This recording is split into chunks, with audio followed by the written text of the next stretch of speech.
بسم اللہ الرحمن الرحیم نحمده ونصلی علی رسولہ الکریم اما بعد۔ سیرت النبی صلی اللہ علیہ وسلم کے مدنی دور کا درس نمبر 143 لشکر اسلام کا مکہ مکرمہ میں داخل ہونے سے متعلق ہے۔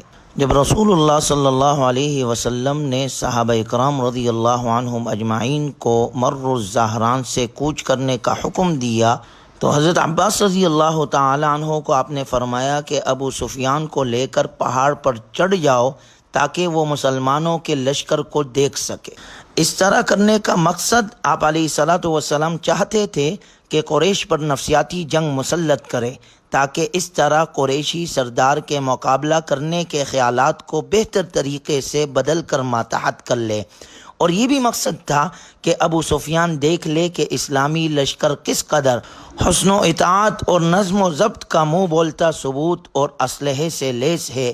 اس طرح شرک اور بت پرستی کے پنجوں سے مکہ مکرمہ کو آزاد کرانے کے موقع پر اگر اہل مکہ کے دماغوں میں اس مبارک لشکر کے ساتھ مقابلہ کرنے کا کوئی خیال آ رہا ہے تو اسے درست کر لے۔ آپ علیہ الصلاۃ والسلام کا یہ حربہ واقعی کارگر ثابت ہوا۔ ابو سفیان نے اس حقیقت کو تسلیم کر لیا کہ قریش کو اس مسلمان لشکر کا مقابلہ کرنے کی استطاعت ہرگز نہیں ہے، حتیٰ کہ جب مسلمانوں کا لشکر وہاں سے گزرا، کوئی قبیلہ گزرتا تو ابو سفیان پوچھتے عباس یہ کون ہے؟ تو وہ جواب دیتے یہ سلیم ہے۔ ابو سفیان کہتے مجھے سلیم سے کیا واسطہ؟ پھر کوئی قبیلہ گزرتا تو ابو سفیان پوچھتے اے عباس یہ کون ہے؟ وہ کہتے یہ مزینہ ہے۔ ابو سفیان کہتے مجھے ان سے کیا مطلب، یہاں تک کہ رسول اللہ صلی اللہ علیہ وسلم انصار اور مہاجرین پر مشتمل ایک دستے کے ساتھ تشریف لائے۔ اسلحے سے لیس ہونے کے باعث ان سرفروشوں کی صرف آنکھیں دکھائی دے رہی تھی۔ ابو سفیان رضی اللہ عنہ نے کہا سبحان اللہ، اے عباس یہ لوگ کون ہیں؟ حضرت عباس رضی اللہ عنہ نے بتایا یہ انصار اور مہاجرین کی جماعت ہے، رسول اللہ صلی اللہ علیہ وسلم کے ساتھ ہے۔ ابو سفیان رضی اللہ تعالی عنہ کہنے لگے اللہ کی قسم ابو فضل، ان لوگوں کا کوئی بھی مقابلہ نہیں کر سکتا اور نہ ایسی کسی میں طاقت ہے۔ پھر کہنے لگے اللہ کی قسم ابو فضل تمہارے بتیجے کی بادشاہت بہت پھیل گئی ہے۔ حضرت عباس رضی اللہ تعالی عنہ فرماتے ہیں کہ میں نے کہا ابو سفیان یہ نبوت ہے؟ وہ کہنے لگے ہاں فی الواقع یہی بات ہے۔ حضرت عباس رضی اللہ عنہ نے کہا اپنی قوم کی فکر کرو۔ پھر اس موقع پر غور کیا جائے کہ حضرت عباس رضی اللہ عنہ کی زبان سے یہ جملہ نکلنا کہ یہ نبوت ہے، یہ وہ کلمہ ہے جو حکمت الہی نے حضرت عباس رضی اللہ عنہ کی زبان پر جاری کرایا تاکہ ایسے شخص ایسے افراد کا قیامت تک رد ہوتا رہے جو یہ وہم رکھتے ہیں یا کسی کو اس وہم میں مبتلا کرنے کی کوشش کرتے ہیں کہ رسول اللہ صلی اللہ علیہ وسلم کی دعوت حکمرانی یا چودراہٹ کے لیے قائم کرنے کے لیے تھی، یا اس کا مقصد عرب قومیت یا عصبیت کو زندہ کرنا تھا۔ یہ وہ کلمہ ہے جو رسول اللہ صلی اللہ علیہ وسلم کی اول تا آخر پوری زندگی کا عنوان اور امتیازی شان تھا۔ آپ علیہ الصلاۃ والسلام کی حیات طیبہ کے لمحات، آپ کے زندگی کے مراحل اس کے منہ بولتے گواہ ہے کہ آپ صلی اللہ علیہ وسلم کو اللہ کی وحدانیت کا پیغام ساری دنیا کے لوگوں تک پہنچانے پر مامور کیا گیا تھا۔ آپ صلی اللہ علیہ وسلم دنیا میں اپنے دل کی چاہت کے مطابق حکمرانی قائم کرنے نہیں بلکہ پرچم توحید بلند کرنے آئے تھے، اللہ کی وحدانیت کی دعوت دینے آئے تھے، اور یہی آپ کی زندگی کا مشن تھا۔ رسول اللہ صلی اللہ علیہ وسلم نے مکہ مکرمہ کے سفر کے دوران دشمنوں پر نفسیاتی جنگ مسلط رکھی۔ اس کے لیے آپ علیہ الصلاۃ والسلام نے کئی مقامات پر آگ جلانے کا حکم دیا۔ صحابہ اکرام رضی اللہ عنہم اجمعین نے اپنی الگ الگ آگ روشن کر کے فضا کو منور کر دیا۔ یوں اس لشکر کے قیام کا منظر اتنا رعبدار تھا کہ اس کی ہیبت سے قریشیوں کے دل پھٹنے کے قریب ہو گئے۔ رسول اللہ صلی اللہ علیہ وسلم کا اصل ارادہ ہی یہ تھا کہ دشمن کے فاسد عزائم کو خاک میں ملایا جائے اور ان کے خیالات پر ایسی کاری ضرب لگائی جائے کہ وہ کسی قسم کے مقابلے کا خیال ہی دل میں نہ لائے، انہیں طاقت قبول کرنے پر مجبور کر دیا جائے تاکہ خون بہائے بغیر مقصود حاصل کر لیا جائے۔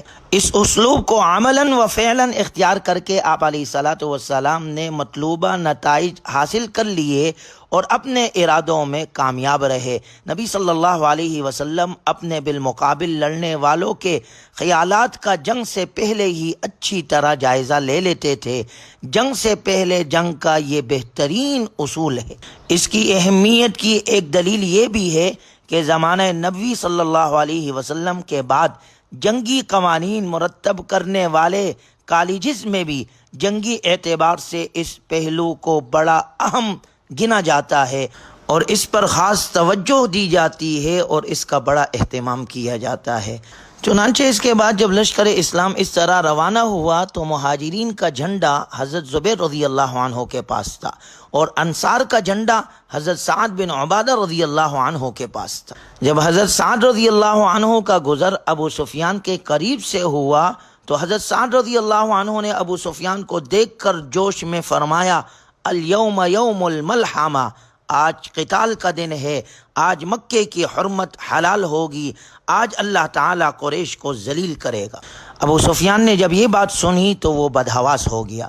رسول اللہ صلی اللہ علیہ وسلم جب ابو سفیان کے قریب سے گزرے تو ابو سفیان نے پوچھا، یا رسول اللہ امرت بقتل قومک، اے اللہ کے رسول کیا آپ کو اپنی قوم کو قتل کرنے کا حکم ملا ہے؟ کیا آپ کو پتہ نہیں ہے کہ سعد بن عبادہ نے کیا کہا ہے؟ رسول اللہ صلی اللہ علیہ وسلم نے پوچھا، سعد نے کیا کہا ہے؟ ابو سفیان نے کہا، سعد اور اس کے ساتھیوں نے ہمارے پاس سے گزرتے ہوئے یہ کہا، الیوم یوم الملحمہ۔ پھر ابو سفیان آپ صلی اللہ علیہ وسلم سے التجا کرنے لگا، اے اللہ کے رسول، میں آپ کو آپ کی قوم کے بارے میں اللہ کا واسطہ دیتا ہوں، آپ تمام لوگوں سے زیادہ نیکوکار ہے، سب سے زیادہ صلہ رحمی کرنے والے ہیں، سب سے زیادہ رحیم و کریم ہے۔ رسول اللہ صلی اللہ علیہ وسلم نے فرمایا، کذب سعد یا ابا سفیان، الیوم یوم المرحمہ، اے ابو سفیان، سعد نے غلط کہا ہے، آج کا دن تو رحمت کا دن ہے، آج کے دن تو اللہ تعالیٰ کعبے کی عظمت کو ظاہر کرے گا، آج کے دن کعبے کو غلاف پہنایا جائے گا، آج کا دن تو وہ دن ہے، الیوم یوم اعز اللہ فیہ قریش، کہ جس دن میں اللہ تعالیٰ قریش کو عزت سے نوازے گا۔ اس کے بعد آپ علیہ الصلاۃ والسلام نے حکم دیا کہ سعد بن عبادہ سے جھنڈا لے کر ان کے بیٹے قیس بن سعد کو دے دیا جائے، اور یہ حکم آپ علیہ الصلاۃ والسلام نے اس لیے دیا تاکہ حضرت سعد رضی اللہ عنہ کو تنبیہ ہو جائے، لیکن یہ حکم حضرت سعد رضی اللہ تعالی عنہ کے لیے رنجیدگی کا سبب نہیں تھا، کیونکہ جھنڈا اپنے ہی گھر میں رہا بجائے اپنے ہاتھ کے بیٹے کے ہاتھ میں آ گیا۔ اس کے بعد ذی طویٰ کے مقام پر پہنچ کر رسول اللہ صلی اللہ علیہ وسلم نے صحابہ اکرام رضی اللہ عنہم اجمعین کو مختلف ذمہ داریاں سونپی۔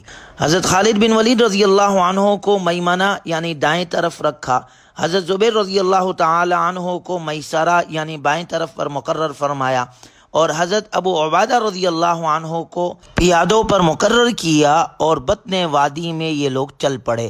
رسول اللہ صلی اللہ علیہ وسلم نے حضرت زبیر بن عوام رضی اللہ عنہ کو مہاجرین اور ان کے شاہ سواروں پر سالار مقرر کر کے بھیجا اور حکم دیا کہ آپ لوگ مکہ مکرمہ کے بالائی حصے یعنی قدا سے داخل ہو، اور حضرت خالد بن ولید رضی اللہ عنہ کو قزاعہ اور سلیم وغیرہ کے قبائل پر سالار مقرر کر کے بھیجا اور انہیں حکم دیا کہ مکے کے زرعی حصے سے داخل ہو اور گھروں کے بالکل قریب جھنڈا گاڑ دے۔ حضرت سعد بن عبادہ رضی اللہ عنہ کو انصار کے ایک گروہ کے ہمراہ آگے آگے روانہ فرمایا اور انہیں حکم دیا کہ اپنے ہاتھ روکے رکھے، صرف اس سے لڑائی کرے جو خود قتال کرے، اور اس طرح تمام افراد کی ذمہ داریاں مقرر ہو گئی۔ سب نے اپنی اپنی ذمہ داریاں جان لی اور جس راستے سے جانا تھا وہ بھی معلوم کر لیا۔ یوں مسلمانوں کا یہ عظیم الشان لشکر بیک وقت چاروں اطراف سے مکہ مکرمہ میں داخل ہو گیا۔ اسلامی فوج کے سامنے کوئی نہ آیا، چاروں اطراف سے بیک وقت اسلامی لشکر کا داخل ہونا مشرکین کے گروہ کے لیے ضرب کاری کی حیثیت رکھتا تھا۔ وہ ایک جگہ اکٹھے ہی نہ ہونے پائے اور مقابلے کا وقت نکل گیا۔ رسول اللہ صلی اللہ علیہ وسلم کی یہ پرحکمت جنگی تدبیر تھی جو آپ علیہ الصلاۃ والسلام نے اس وقت اپنائی جب مجاہدین اسلام جنگی تیاری اور کثرت تعداد کے اعتبار سے دشمن سے زیادہ قوی تھے۔ رسول اللہ صلی اللہ علیہ وسلم کا یہ منصوبہ پوری طرح کامیاب رہا، چنانچہ مشرکین میں مقابلے کی طاقت ہی نہیں تھی۔ وہ القریٰ کی طرف رواں دوا اس لشکر کے سامنے ٹھہر ہی نہ سکے۔ تمام سپہ سالاروں نے سونپے گئے علاقے کو امن اور سلامتی سے زیر نگیں کر لیا، سوائے اس علاقے کے جس طرف حضرت خالد بن ولید رضی اللہ عنہ گئے تھے۔ اس جانب قریش کے کچھ افراد اکٹھے ہو گئے، جن میں صفوان بن امیہ، علقمہ بن ابی جہل، سہیل بن عمر وغیرہ تھے۔ ان کے ساتھ ان کے کچھ حلیف بھی تھے جو گات لگائے ہوئے بیٹھے ہوئے تھے۔ انہوں نے حضرت خالد بن ولید رضی اللہ عنہ کے دستے پر حملہ کر دیا۔ حضرت خالد بن ولید رضی اللہ عنہ نے مقابلہ کر کے ان کو شکست دی، جس سے کچھ تو قتل ہوئے اور کچھ بھاگ گئے۔ ابو سفیان نے یہ دیکھ کر پکارا، جو اپنے گھر کا دروازہ بند کر لے وہ امان میں ہے، جو اپنے ہاتھ روک لے وہ بھی امان میں ہے۔ جب رسول اللہ صلی اللہ علیہ وسلم کو اس مقابلے کی اطلاع ملی تو آپ علیہ الصلوۃ والسلام نے خالد بن ولید رضی اللہ عنہ کو طلب کیا۔ حضرت خالد بن ولید رضی اللہ عنہ نے عرض کیا، اے اللہ کے رسول، ان قبائل نے مقابلے میں پہل کی تھی۔ یہ سن کر رسول اللہ صلی اللہ علیہ وسلم نے فرمایا، شاید اللہ نے اسی میں خیر رکھی ہو۔ چنانچہ چند ہی لمحے گزرنے کے بعد وہ گروہ بھی بکھر گیا اور ان میں سے کچھ افراد قتل بھی کر دیے گئے۔ اس طرح لشکر اسلام کا مکہ مکرمہ پر مکمل قبضہ ہو گیا۔ حضور صلی اللہ علیہ وسلم کے لیے آج کا دن خوشی اور مسرت کا دن تھا۔ جس سرزمین سے ظلم و ستم کے پہاڑ ڈھا کر آپ علیہ الصلوۃ والسلام کو نکالا گیا تھا، جہاں آپ علیہ الصلوۃ والسلام کے مظلوم صحابہ کرام رضی اللہ عنہم اجمعین کو جلتی ہوئی ریت پر لٹایا گیا، اور جہاں توحید کی آوازیں بلند کرنا اپنے موت کو دعوت دینا تھا، آج رب ذوالجلال نے طویل عرصے کے بعد اور صبر کے مراحل طے کرنے کے بعد اس سرزمین مکۃ المکرمہ میں آپ علیہ الصلوۃ والسلام کو فاتحانہ انداز سے داخل ہونے کا موقع دیا، اور وہ وقت آ پہنچا کہ آپ علیہ الصلوۃ والسلام مکۃ المکرمہ کو کفر اور شرک کی آلودگی سے پاک کرے، اور اللہ تعالیٰ کے اس گھر بیت اللہ میں پھر توحید کی صدائے بلند ہو، جہاں کی مقدس فضائیں صدیوں توحید کے نغموں سے معمور رہی تھی، اور جس کو مشرکین نے 360 بتوں کی اماجگاہ بنایا ہوا تھا، لیکن سرور کائنات صلی اللہ علیہ وسلم نے مسرت اور خوشی کے اس موقع پر اپنا سر مبارک تواضع سے اللہ کے سامنے اس قدر جھکایا ہوا تھا کہ آپ کی داڑھی مبارک کجاوے سے لگ رہی تھی۔ فتح مکہ کے دن آپ علیہ الصلوۃ والسلام کے سر مبارک پر سیاہ عمامہ تھا، اور آپ کے زبان اطہر پر سورہ فتح کی تلاوت جاری تھی، انا فتحنا لک فتحا مبینا، اور اس تواضع اور انکساری کے ساتھ آپ علیہ الصلوۃ والسلام مکۃ المکرمہ میں داخل ہو کر سب سے پہلے ابو طالب کی صاحبزادی ام ہانی رضی اللہ عنہا کے گھر تشریف لے گئے اور غسل فرما کر 8 رکعت نماز ادا فرمائی۔ اہل علم کی اصطلاح میں اس نماز کو صلاۃ الفتح کہتے ہیں۔ آپ علیہ الصلوۃ والسلام کا خیمہ پہلے ہی سے شعب ابی طالب میں نصب کر دیا گیا تھا۔ نماز کے بعد آپ علیہ الصلوۃ والسلام وہاں تشریف لے گئے۔ شعب ابی طالب یہ وہی جگہ ہے جہاں رسول اللہ صلی اللہ علیہ وسلم کو ابتدائے اسلام میں 3 سال محصور رکھا گیا تھا۔ مشرکین نے جو آپ سے بائیکاٹ کیا تھا تو 3 سال آپ نے یہاں پر گزارے تھے۔ مکہ فتح ہونے کے بعد رسول اللہ صلی اللہ علیہ وسلم مسجد حرام میں داخل ہوئے۔ آپ نے طواف کیا، خانہ کعبہ میں 307 بت جو رکھے ہوئے تھے انہیں توڑا۔ اس کا تفصیلی ذکر انشاءاللہ اگلے درس میں کیا جائے گا۔